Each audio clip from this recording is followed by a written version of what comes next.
여러분, 백화점 아시죠? 세계 백화점 참 멋있어요.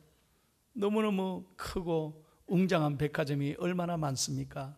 그런데 19세기에 이 미국에서 최초로 백화점을 세운 사람이 있습니다. 그 사람의 이름이 존 워너메이커입니다. 그럼 백화점으로 큰 거부가 됐습니다. 그의 재산이 얼마냐? 200억 달러랍니다. 아무도 안 놀라시네. 200억이면 달러면요 20조 됩니다. 반응을 좀 보여주세요.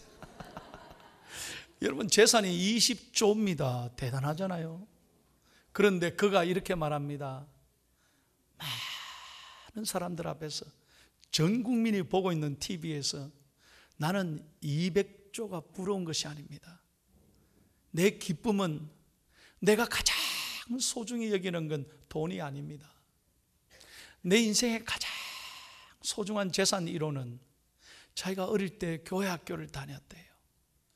그때 성경책이 너무 사고 싶어서 저금통에 이 동전을 모았답니다. 너무 가난해서 동전 하나하나를 모았는데 마침 그 동전을 모은 게 2달러 75센트가 다 돼가지고 그 2달러 75센트를 깨워서 성경책을 오래전에 샀대요.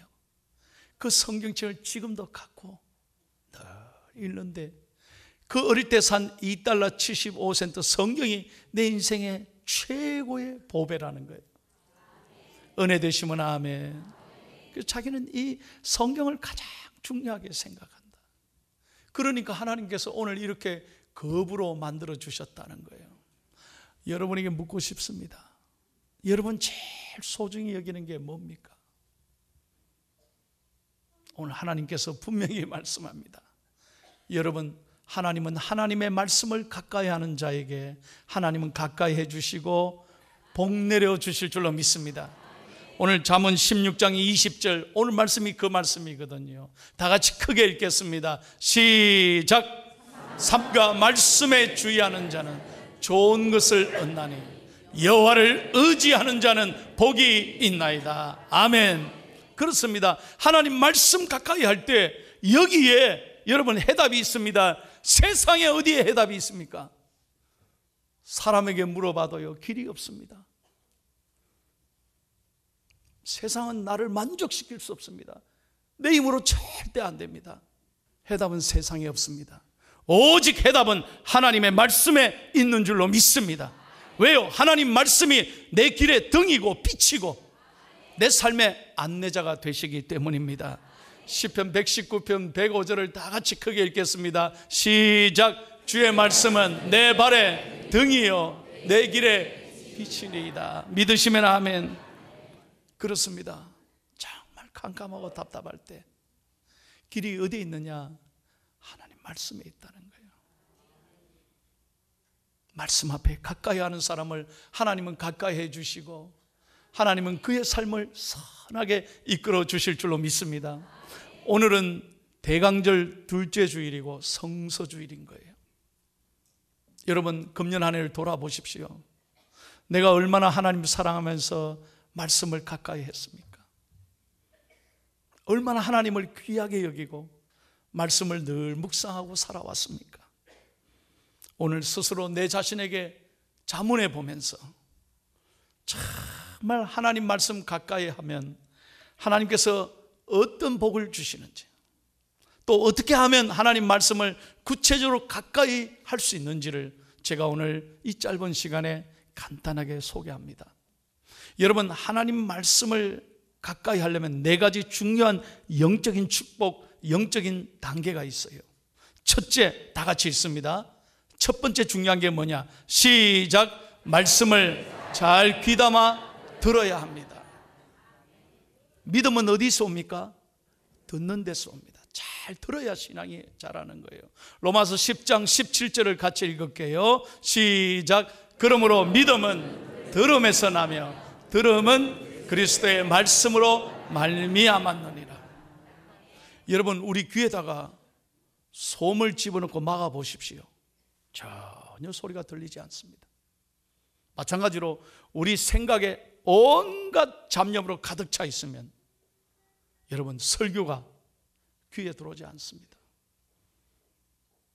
여러분 마귀는 은혜 받지 못하려고 우리 생각을 자꾸 이것저것에다가 빼앗기게 하는 거예요.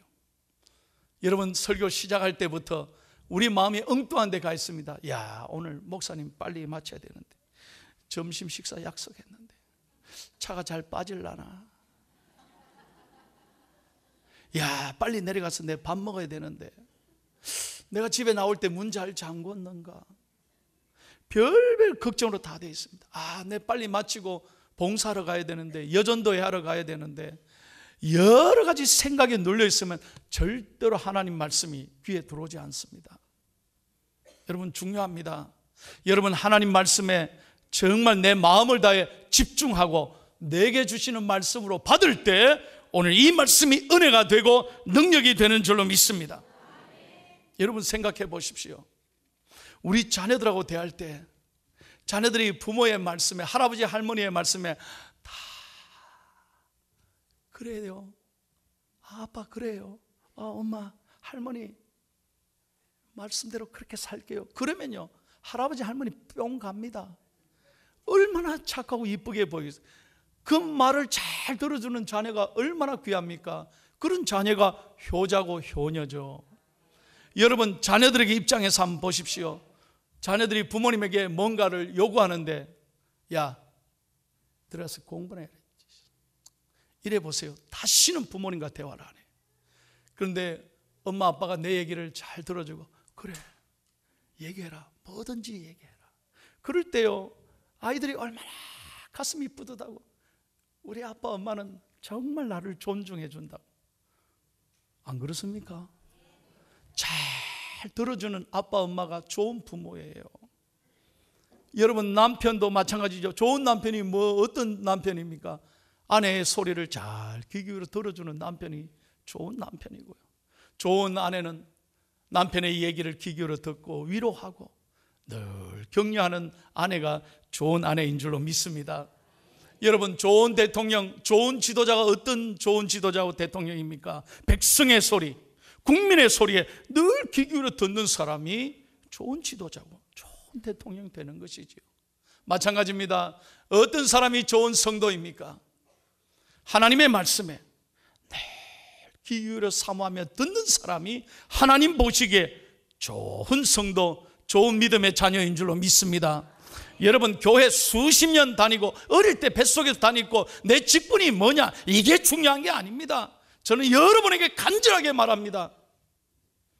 하나님 말씀 평생 귀 기울여 들으시고 은혜 받고 말씀 들을 때마다 여러분 가슴에 은혜가, 여러분의 눈에 눈물이 있기를 축복합니다. 오늘 아침에 일부 우리 기도하시는 집사님이 이렇게 기도하시더라고요. 하나님, 눈이 메마른 사람은 천국에 들어갈 수 없다고 합니다. 내 눈에 눈물이 메마르지 않도록 은혜 주십시오. 이야, 저는 그 기도에 얼마나 은혜가 됐는지 몰라요. 여러분 그렇습니다. 어떤 분이 예수 잘 믿는 거예요. 말씀 들을 때마다, 찬송 부를 때마다, 예배 드릴 때마다 하나님의 은혜 너무 감사하고 눈물이 아른거리고 이 은혜를 무엇으로 보답할까? 기뻐하며 찬송하는 사람을 하나님이 기뻐해 주시고 복 주시는 줄로 믿습니다. 바라기는 우리 재단의 평생에 여러분 어느 목사님이 오셔서 설교하든지 간에 여러분 하나님의 종입니다. 사람의 소리로 들으면 안 돼요. 내게 주시는 하나님의 말씀으로 은혜 받으시고 여러분이 영적으로 잘 성장하기를 예수님의 이름으로 축원합니다. 두 번째예요. 두 번째 단계가 있습니다. 시작. 듣는 데서 그치지 말고 마음으로 믿어야 하면. 믿으시면 아멘. 여러분 잘 들으면 뭐합니까? 믿지를 않는데 무슨 소용이 있겠어요? 여러분 말씀을 믿는다는 것은 전적으로 내 삶을 의지하는 것입니다. 그분께 다 맡기는 거예요.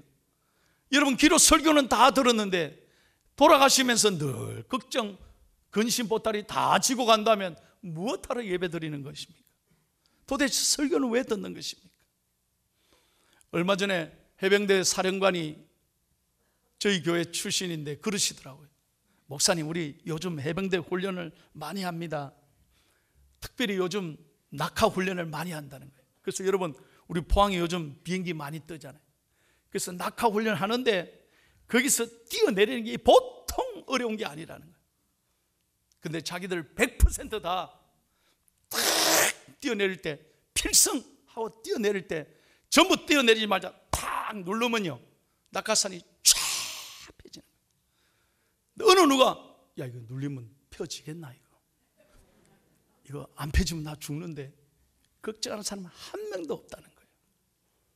굉장히 중요한 얘기예요. 여러분, 하나님 말씀을 머리로 계산하지 말고 절대로 따지지 말고 말씀 그대로 100% 믿을 때 하나님의 역사가 일어나는 줄로 믿습니다. 창세기 19장 보십시오. 소돔과 고모라가 망했습니다. 그럴 때 하나님이 롯에게 분명히 말했습니다. 롯아, 너희 가족들에게 지금 말해라.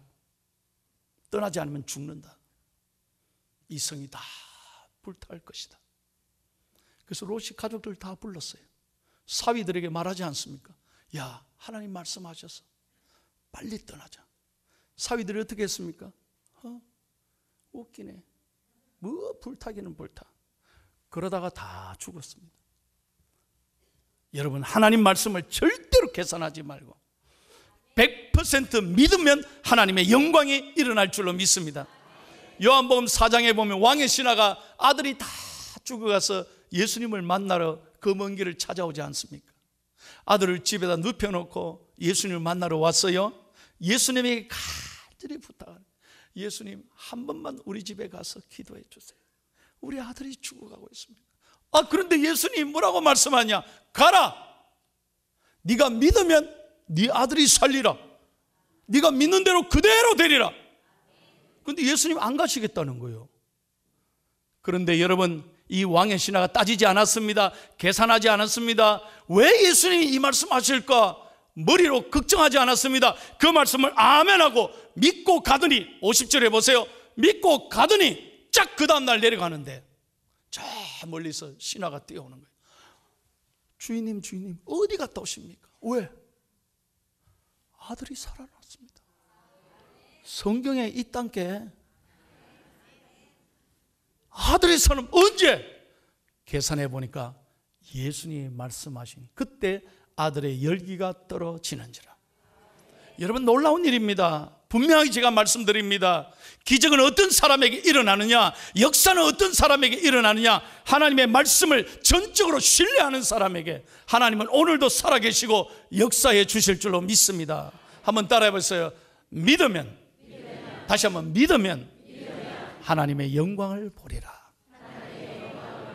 아멘. 여러분, 오늘 말씀 잘 읽으셔야 돼요. 시편 119편 165절입니다. 여러분 자신을 향해서 크게 선포하세요. 시작.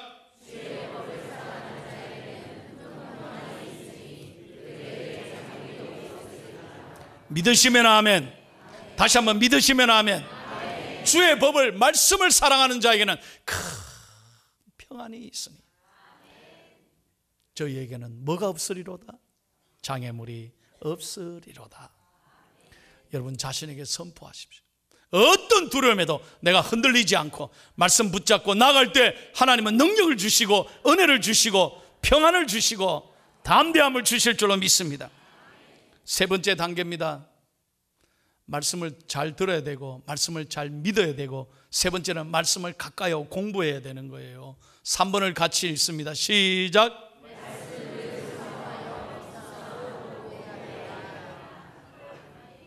여러분, 오늘 이 시대의 최고의 베스트셀러는 성경입니다. 그런데 아이러니컬하게도 성경이 제일 많이 팔리고 제일 집에 성경이 많지만 제일 안 읽는 책이 성경이랍니다. 전부 비치만 해놓으니까 차에 다 위에 올려놓고 장식용으로만 쓰지 정말 성경을 펴서 읽느냐 하는 거예요. 그게 오늘 영적인 위기라는 거죠. 여러분, 저는 설교를 준비하면서 이분의 간증을 듣고 참 은혜 받았습니다. 이명식이라는 분인데요, 이분이 어떤 분이냐면 절에서 법사로 14년, 이분은 신도들에게 불경을 가르치는 분이래요. 그러니까 아주 불교에 대해서 해박한 분이에요. 14년을 총무하신 분이에요. 그래서 이분이 하루는 불경을 가르치고 있는데 자기 배우는 신도 중에 젊은 여대생이 앉아 있다가 자기가 손들고 하는 말이, 선생님, 제가 너무 속상해서 오늘 절에 왔어요. 그래요. 어떻게 해서 왔습니까? 사실은 내가 얼마 전에 친구가 교회 가자 그래서 교회 왔는데요, 교회 가서 예배를 처음 들었는데 목사님이 설교할 때요, 아주 불교를 야단치고 절대로 절에는 구원이 없다고, 절대로 불교는 자기 수행을 위한 종교지 구원받는 종교가 아니라고. 그래서요, 제가 기분이 나빠가지고, 절에는 구원이 없다는 말에 기분이 나빠가지고 오늘 절에 왔습니다. 뭐 기독교가 그럽니까? 뭐 목사님이 그렇게 우리를 비난합니까? 그래가지고 이분이 그 얘기를 듣더니 화가 막 났어요. 그래, 알았어. 그러더니 자기가 결심을 했다는 거예요. 아, 이제 내 기독교 가만 놔두지 않겠다. 기독교를 내 공격하는 저교수가 되겠다. 그 기독교를 잘 알려면 어떻게 해야 됩니까? 어떻게 알았어 내 말을? 성경을 읽어야 되겠다. 그래서 성경 읽고 모든 약점을 찾아가서 내 기독교를, 그 목사를 내 공격하겠다, 박살내겠다. 그래가 큰 스님을 찾아갔어요. 주지스님한테, 주지스님, 나 기독교 공격을 하겠습니다. 성경 좀 읽도록 허락해 주십시오. 공격하기 위해서 읽겠다는데 스님이 할 수 없어. 그럼 읽어라 그랬대요. 그래서 절에서 성경을 읽는 거예요.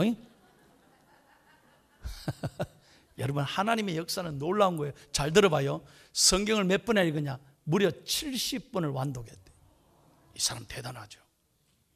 70번을 읽는데 70번을 읽는 동안에 그의 마음을 성령께서 만지신 거예요. 70번 읽고 난 다음에 절에서 자기가 예수님을 영접해버렸네. 이 놀라운 노래. 성경을 비판하기 위해서, 기독교를 공격하기 위해서 성경을 읽었는데 성경을 읽으면서 은혜를 받고, 아, 예수님이 나의 주님이구나. 영접하고요, 성경책 끼고 교회에 내려와서 세례받고 신학교를 가서 지금 목사님이 됐습니다. 할렐루야. 이명식 쳐보세요. 여러분, 하나님 말씀에는 놀라운 능력이 있습니다. 이 말씀을 가까이 하면 법사도 하나님이 목사로 바꿔주십니다. 사랑하는 여러분, 여러분들은 성경을 얼마나 가까이 합니까?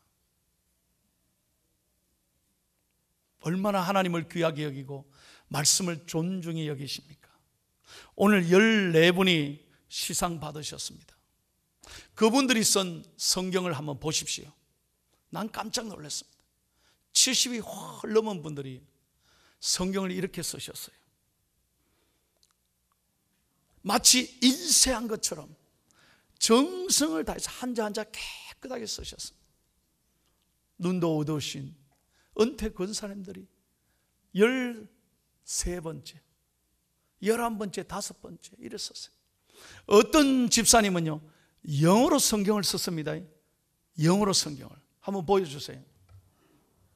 영어로 쓰는 거예요. 영어로. 한국말도 힘든데. 어떤 시무 권사님은 일본어로 성경을 썼습니다. 제가 이번 주간에 이 성경을 다 들여다보면서 얼마나 감사하고 감동, 제가 일일이 사인하면서 너무너무 하나님 은혜에 감사한 거예요. 여러분, 저는 목회하면서 분명히 믿습니다. 여러분들이 정말로 하나님 가까이 하고 말씀을 귀중히 여기면요, 그 복은 여러분 자녀들에게 그대로 갑니다. 믿으시면 아멘 하십시오. 제가 주례를 많이 했습니다. 미국에서부터 여기까지 주례 많이 했는데 제가 평생 잊을 수 없는 주례가 있습니다. 이 권사님이 하나님 앞에 기도하면서 성경을 쓰신 거예요. 왜? 우리 아들이 장가 가면은 이 성경을 써서 주겠다, 그런 마음으로 성경을 완필한 거예요. 그런데 하나님은 은혜 놀랍습니다. 성경을 다 쓰고 난 한 달 후에 이 아들이 장가를 갔습니다. 하나님은 그렇게 예배하시더라고요. 그래서 자기가 쓴 성경을 제본을 해가지고 제가 주례하는데 그 주례대 위에 어머니가 쓴 성경을 올려놓고 제가 주례를 했습니다. 뭐라고 그러느냐? 목사님, 제가 재산이 있습니까? 공부를 많이 했습니까? 내 아들에게 최고로 주고 싶은 것은 이 성경이었습니다. 우리 아이들이 이 다음에 살아가면서 어려울 때마다 엄마가 쓴 이 성경을 보면서 자기들도 성경을 가까이 하고 믿음대로 살아가기를 소원합니다. 나는 그거밖에 없습니다. 여러분, 그 자녀들이 지금 복받고 애들 잘 놓고 얼마나 하나님이 은혜를 부어주시는지 몰라요. 다시 말씀드립니다. 하나님을 존중히 여긴다는 건 하나님의 말씀을 존중히 여긴다는 거예요. 그러므로 여러분이 하나님의 말씀을 가까이 하면 반드시 하나님은 축복해 주실 줄로 믿습니다. 마지막 네 번째입니다.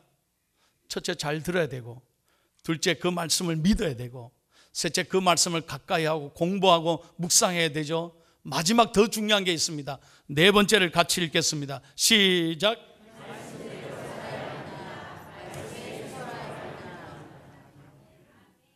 동의하시면 아멘 하십시오. 그렇죠. 아무리 성경을 알면 뭐합니까? 배우면 뭐합니까? 말씀대로 살아야죠. 오늘 한국 교회가 이렇게 시끄럽고 어려운 것은 말씀을 많이 아는데 말씀대로 살지 못하니까. 그러니 교회가 어려워지는 거 아니에요? 여러분, 스펜서 존스라는 분이 얼마 전에 참 좋은 책을 하나 썼습니다. 꼭 여러분에게 권면합니다. 이 책 한번 읽어보십시오. 한국말로 번역되어 있습니다. 뭐라고 번역되냐? 누가 내 치즈를 옮겼을까 하는 책. 참 재미있는 책이에요. 이 책은 변화에 관한 책입니다. 변화를 이루려면 남이 변화되기를 원하면 안 된다는 거죠. 먼저 내가 변화될 때, 동의하십니까? 내가 변화될 때 상대방이 변화된다는 거예요. 아주 좋은 책이에요. 그래서 그렇습니다. 내가 말씀으로 변화되면, 내가 달라지면 우리 가정도 달라지고 우리 가족들도 달라지게 될 줄로 믿습니다. 그런데 최근에 2편을 썼어요. 이분이 2편을. 2편 책 제목이 뭐냐? Change is everybody's business. 변화는 모든 사람의 일이다, 이런 뜻이죠. 그런데 한국말로 더 재밌게 번역했어요. 한국말로 뭐라고 번역했느냐? 한번 보십시오. 바보들은 항상 결심만 한다. 작심삼일이라. 여러분, 우리가요 늘 그렇게 살아야 되지. 결심을 하는데 정말로 삶의 변화가 없다는 거죠. 말씀을 많이 들으면 뭐합니까? 공부하면 뭐합니까? 그 말씀대로 사는 실천이 없다면 우리는 아무것도 아닌 거예요. 죽은 믿음인 거죠. 그래서 야고보서 2장 26절 마지막 읽고 마칩니다. 하나님의 말씀입니다. 시작. 영혼 없는 몸이 죽은 것 같이 행함이 없는 믿음은 죽은 것이니라. 아멘. 행함이 없는 믿음은 죽은 거예요. 여러분에게 간절히 부탁합니다. 우리 중앙교회 성도님들은 이제 한 해를 정리하고 새해를 맞으면서 무엇보다도 영적으로 건강하시기를 축복합니다. 하나님 말씀을 존중히 여기고 하나님 말씀 가까이 하고 늘 말씀 잘 듣고 그 말씀 100% 믿고 그 말씀을 열심히 공부하고 묵상하고 그 말씀대로 순종하며 실천하며 살아갈 때 하나님이 여러분의 삶에 기적을 이루어주시고 열매 맺게 해주시고 놀라운 역사를 일으킬 줄로 믿습니다. 이 은혜가 여러분의 삶에 항상 넘치기를 예수님의 이름으로 축원합니다.